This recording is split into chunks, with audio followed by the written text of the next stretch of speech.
Je n'aurais jamais pensé écrire cette histoire, mais me voilà Alex Morgan sur le point de vous raconter comment j'ai tout perdu, puis tout récupéré, d'une manière que personne n'aurait pu prévoir. Il y a 3 ans, j'ai rejoint Quantum Dynamics en tant que développeur junior, fraîchement diplômé avec un master en intelligence artificielle et apprentissage automatique. J'étais avide de faire mes preuves. L'entreprise n'avait rien d'exceptionnel, une société de logiciels de taille moyenne qui produisait des applications correctes pour le monde des affaires, mais rien de révolutionnaire. Tout cela allait changer même s'il ne le savait pas encore. Mon patron, Richard Blake, était ce qu'on appelle un survivant du monde de l'entreprise. 20 ans dans le secteur sans jamais rien créer de vraiment marquant, mais toujours là, opportunément, lorsque le succès survenait. Il avait un vrai don pour s'approprier les idées des autres. Mais ça, je ne le savais pas quand j'ai commencé. Reste simple, Morgan, répétait-il toujours en relisant mon code. On n'est pas là pour réinventer la roue. Mais c'est exactement ce que j'étais en train de faire, simplement pas pendant les heures de bureau. Chaque soir, une fois mon travail terminé, je restais tard dans mon petit bureau pour travailler sur une idée qui me trottait en tête depuis la fac, un système d'IA capable de prédire et de prévenir les cyberattaques avant qu'elles ne surviennent. Pas juste une détection basique des menaces, mais une véritable défense prédictive, utilisant des réseaux neuronaux avancés et des principes de l'informatique quantique. Je l'avais baptisé Guardian. Le nom était simple, mais ce qu'il pouvait faire était révolutionnaire. Tandis que les autres systèmes de sécurité réagissaient aux menaces, Guardian les voyait venir. Il apprenait, s'adaptait, et évoluait plus vite que n'importe quelle attaque. Mais plus encore, il pouvait faire ce qu'aucun autre système ne savait faire. Il comprenait l'intention. La percée est survenue au cours d'une nuit de codage intense, alimentée par des boissons énergétiques et une détermination farouche. J'avais compris comment faire en sorte que l'IA reconnaisse les schémas de comportement humain avant qu'ils ne se traduisent en véritables menaces informatiques. Elle ne lisait pas seulement du code, elle lisait les gens. « T'es encore là à 7 heures, Alex ?» demandait Mike, le vigile, en faisant sa ronde. « Tu bosses sur un gros truc ?»« Juste des projets perso, Mike », répondais-je en minimisant mes écrans. Mike était sympa, mais j'avais appris à rester prudent. Dans la tech, une idée vaut de l'or. Ce n'était pas de la paranoïa, j'avais vu ce qui arrivait aux développeurs trop bavards. Leurs idées apparaissaient comme par magie dans les projets dirigés par les cadres, et leur nom disparaissait aussitôt. Pendant des mois, j'ai peaufiné Guardian en secret avec mon propre matériel, sur mon propre temps. Le réseau de l'entreprise me servait de terrain de test, sans que personne ne le sache. Chaque intrusion, chaque tentative de faille, Guardian les interceptait toutes, en silence, sans éveiller le moindre soupçon. Je documentais tout minutieusement, sauvegardant mes données à plusieurs endroits sécurisés. Je savais qu'un jour, j'aurais besoin de preuves. Puis vint le jour où tout changea. J'avais enfin terminé l'architecture principale de Guardian. Ce n'était pas juste bon, c'était une révolution. Des tests indépendants prouvaient qu'ils pouvaient empêcher 99,9% des cyberattaques avant qu'elles ne commencent. Les 0,1% restants, neutralisés en quelques microsecondes. J'ai décidé qu'il était temps d'en parler à Richard. Malgré ses défauts, il restait mon supérieur, et je pensais qu'il reconnaîtrait le potentiel et m'aiderait à le commercialiser comme il se doit. J'ai organisé une réunion un jeudi matin. J'avais apporté mon ordinateur portable, toute la documentation, tout ce qu'il fallait pour démontrer les capacités de Guardian. Richard m'écouta, l'expression impassible, pendant que je lui exposais le système. L'intéressant, dit-il enfin, en se renversant dans son fauteuil. Tu travailles là-dessus depuis combien de temps? Environ 2 ans, répondis-je. J'ai tous les journaux de développement, les résultats de tests. Avec les ressources de l'entreprise, m'interrompit-il. Non, monsieur. Tout a été fait sur mon temps libre, avec mon propre matériel. J'ai les preuves. Il leva la main pour me faire taire. Envoie-moi tout. Toute la documentation, le code. Il faut que je l'étudie correctement. Quelque chose dans son ton aurait dû m'alerter, mais j'étais trop enthousiaste. Trop fier de ce que j'avais créé. Je lui ai tout envoyé le soir même. Je suis même resté tard pour répondre à ses questions. Il semblait sincèrement intéressé, me posant des questions sur la mise en œuvre, l'évolutivité, le potentiel commercial. Je suis rentré chez moi plein d'espoir. Enfin, mon travail allait être reconnu. Enfin, j'allais laisser mon empreinte dans l'industrie. Le lendemain matin, impossible de me connecter à mon ordinateur professionnel. Accès au système refusé, afficher l'écran. J'ai réessayé. Même message. Mon téléphone a vibré à un mail du service RH demandant ma présence immédiate dans leur bureau. En marchant dans ce couloir, sous les regards curieux de mes collègues, je ne comprenais toujours pas ce qui m'attendait. Richard était là, accompagné de Suzanne des RH et de 2 agents de sécurité. Sur la table de la salle de conférence, une pile de documents. Nous avons examiné tes activités, Morgan, commença Richard, sans même m'inviter à m'asseoir. Tu as violé ton contrat de travail en développant un logiciel concurrent avec les ressources de l'entreprise. Quoi? Non. J'ai des preuves. Nous avons trouvé des éléments sur ton ordinateur professionnel, poursuivit-il comme si je n'avais rien dit. Un fragment de code, journaux de développement tous pendant les heures de travail. Mon sang se glaça. Il avait falsifié des preuves. En examinant mon projet, il avait préparé son coup.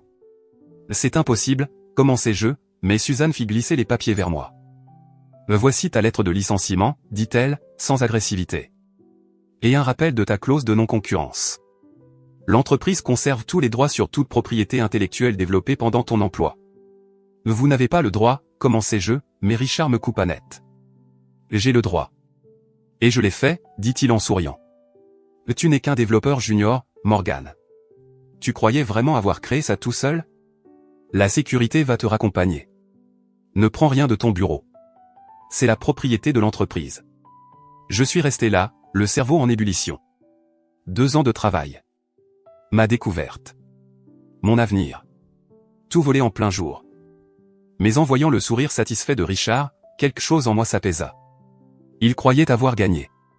Il croyait tout avoir vu. Il se trompait. Ce que Richard ignorait, ce qu'il ne pouvait pas savoir, c'est que Guardian comportait un protocole spécial, enfoui dans ses fondations. Un protocole qui s'activait exactement 30 jours après toute tentative non autorisée de modification de son code de base. Et connaissant Richard, je savais qu'il ne pourrait pas s'empêcher d'y mettre sa touche personnelle. Sous la surveillance des gardes, j'ai récupéré mes affaires personnelles. En quittant le bâtiment, j'ai entendu Richard déjà au téléphone. Oui, on l'annonce le mois prochain. Le système de sécurité basé sur l'IA le plus avancé jamais conçu. Oui, mon équipe y travaille dans le plus grand secret depuis des années. Je souris légèrement. Dans exactement 30 jours, Quantum Dynamics organisait une soirée de lancement pour son nouveau système de sécurité révolutionnaire. Tous les grands journalistes tech seraient présents. Tous les investisseurs potentiels. Tous les leaders de l'industrie. Ça promettait un sacré spectacle. Mais ce n'est pas la fin de l'histoire. Loin de là. C'est seulement le début de la leçon que Richard Blake allait apprendre. Parfois, il faut se méfier des discrets. La première semaine après mon licenciement fut la plus dure. Pas parce que j'avais perdu mon job, j'avais des économies, je savais que je retrouverais un poste facilement. Non, c'était de voir Richard Blake m'effacer méthodiquement de ma propre création. Grâce à mes contacts dans le milieu, j'ai appris que Richard avait affecté une équipe de développeurs à l'optimisation de Guardian. En réalité, ils essayaient surtout de brouiller les pistes, de modifier un code qu'ils ne comprenaient pas. Exactement comme je l'avais prévu. Mon petit appartement était devenu mon centre de commandement. Plusieurs écrans affichaient des flux d'actualité, des mises à jour de l'entreprise et surtout les signaux diagnostiques cachés de Guardian. Vous voyez, pendant que Richard croyait avoir le système complet, il n'avait en réalité que ce que je lui avais montré. Le vrai Guardian, celui que j'avais mis des années à développer, était bien plus sophistiqué. Et ils foutent le bordel dans ton code, disait Marcus, mon ancien coloc de fac, qui travaillait toujours chez Quantum. Il me tenait au courant, au risque de perdre son propre poste, parce qu'il croyait en ce qui est juste. Blake les fait bosser jour et nuit, changement de nom de variable, restructuration des modules. Il veut effacer toute trace de ton style de programmation. Je hochais la tête en surveillant mes écrans. Chaque changement apparaissait dans mes journaux. Chaque modification déclenchait une alerte silencieuse dans mon système de secours. Continue de surveiller, lui dis-je. Mais sois prudent. Je ne veux pas que tu te fasses prendre. Marcus n'était pas mon seul allié. Sarah, du service juridique, m'a contacté via une voie sécurisée 3 jours après mon licenciement. Ce qu'ils ont fait est non seulement contraire à l'éthique, écrivait-elle, mais j'ai vu les horodatage des preuves utilisées contre toi. Elles ont été créées après que tu aies présenté Guardian à Blake. J'en ai fait des copies. Je l'ai remercié, mais lui ai demandé de rester discrète pour l'instant. Les pièces se mettaient en place. Mais tout allait dépendre du bon moment. 2 semaines après mon départ, les blogs tech ont commencé à s'agiter. Quantum Dynamics s'apprêtait à annoncer un système de sécurité basé sur l'IA révolutionnaire. Le communiqué de presse affirmait que Richard Blake le développait en secret depuis des années. L'ironie aurait pu me faire rire, si je n'avais pas été aussi furieux. Mais je suis resté concentré, les yeux rivés à mes écrans, pendant que l'équipe de Richard s'acharnait à modifier Guardian. Chaque modification qu'il apportait renforçait le protocole caché que j'avais intégré au cœur du système. Comme des anticorps reconnaissant une invasion. Le système apprenait, s'adaptait, se préparait pour le moment où il révélerait la vérité. Il prépare une grande soirée de lancement, m'informa Marcus. Blake a invité tous les journalistes tech de la Silicon Valley. Il a même suscité l'intérêt de sous-traitants militaires. Évidemment. Les applications potentielles de Guardian étaient immenses. C'est pour cela que j'y avais intégré tant de garde-fous, y compris des protocoles éthiques empêchant toute utilisation offensive. Je me demandais si Richard les avait déjà découverts. Probablement pas. Ils étaient enfouis trop profondément, entremêlés aux fonctions de base du système. 3 semaines après mon licenciement, je reçus un email inattendu de Richard lui-même. Alex? J'espère que tu vas bien. Après un nouvel examen, je pense que nous avons peut-être agi de manière précipitée.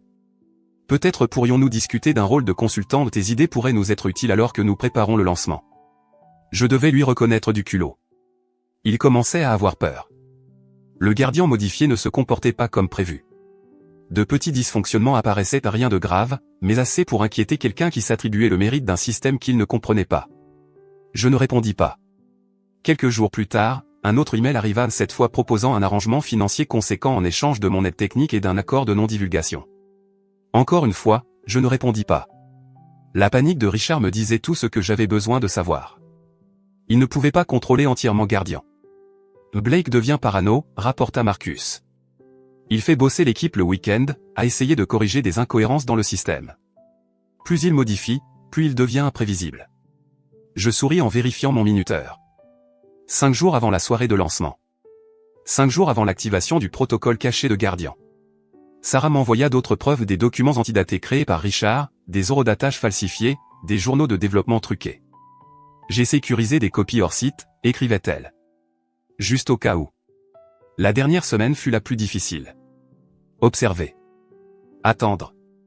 Savoir qu'à tout moment, Richard pouvait comprendre la véritable nature de ce qu'il avait volé. Mais il était trop arrogant. Trop convaincu de sa propre intelligence. La veille du lancement, je reçus un dernier email de Richard. L'offre d'arrangement avait doublé, accompagnée d'une menace à peine voilée. Sur le fait que tu ne retravailleras plus jamais dans cette industrie. Je rédigeai une simple réponse. Impatient d'assister à la présentation de demain. Ce soir-là, je vérifiai une dernière fois mes systèmes. Les protocoles cachés de Guardian étaient prêts. Chaque modification faite par l'équipe de Richard n'avait fait que renforcer ses directives fondamentales. Protéger la vérité. Exposer la tromperie. Révéler la corruption.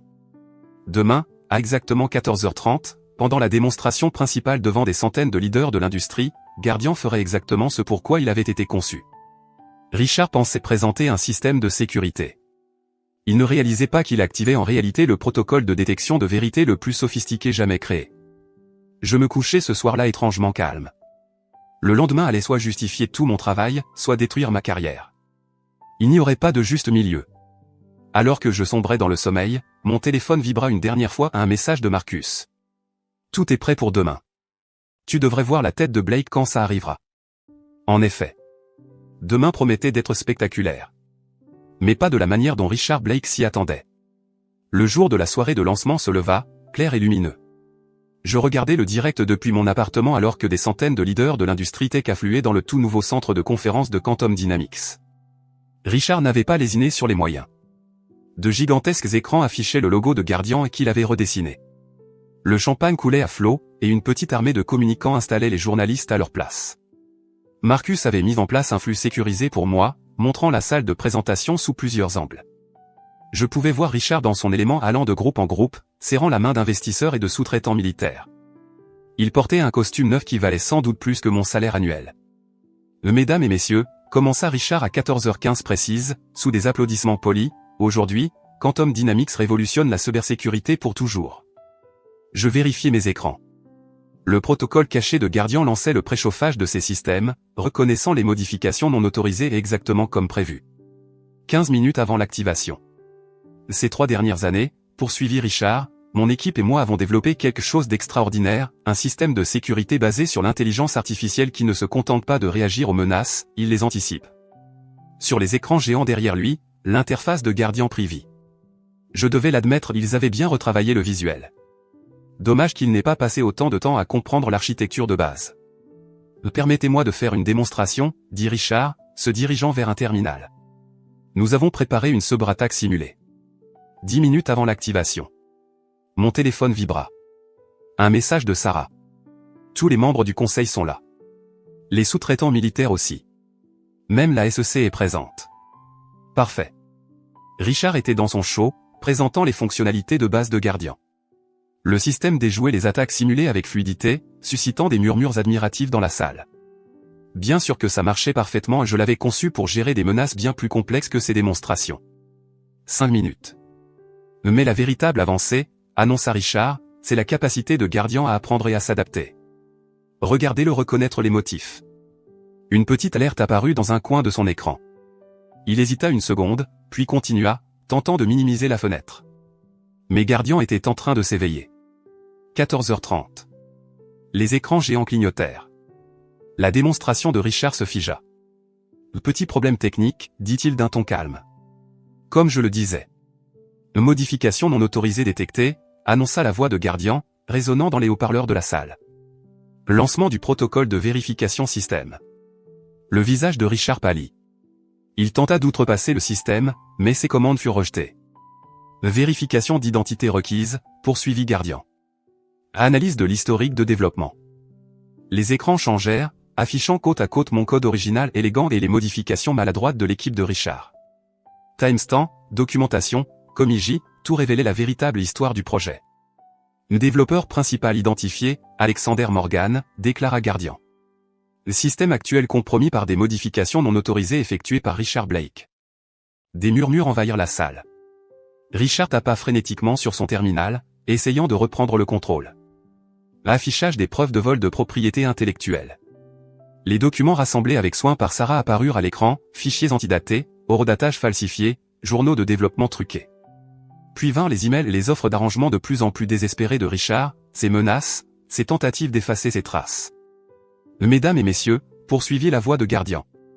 Ce système a été conçu avec une directive principale, protéger la vérité et exposer la tromperie. La démonstration actuelle a été compromise par un vol systématique de propriété intellectuelle. Les sous-traitants militaires quittaient déjà la salle. Les membres du conseil se regroupaient pour discuter, les journalistes griffonnaient frénétiquement. C'est ridicule, s'écria Richard, perdant enfin son calme. C'est juste du sabotage d'un ancien employé rancunier. Accès au serveur de développement d'origine, coupa Guardian. Les écrans se remplirent de vidéos montrant mes sessions de codage nocturne, de journaux de sécurité prouvant mes accès, de documents originaux portant ma signature numérique. Puis vint le coup de grâce. Guardian afficha les modifications de code de Richard lui-même montrant comment chaque tentative de dissimuler mon travail avait en réalité déclenché une documentation encore plus détaillée de son vol. L'intégrité du système compromise, conclut Guardian. Lancement des protocoles d'urgence. Les écrans devinrent noirs. Lorsqu'ils se rallumèrent, un simple message apparut. Guardian et Security System. Créé par Alexander Morgan. Brevet en cours. La salle explosa en chaos.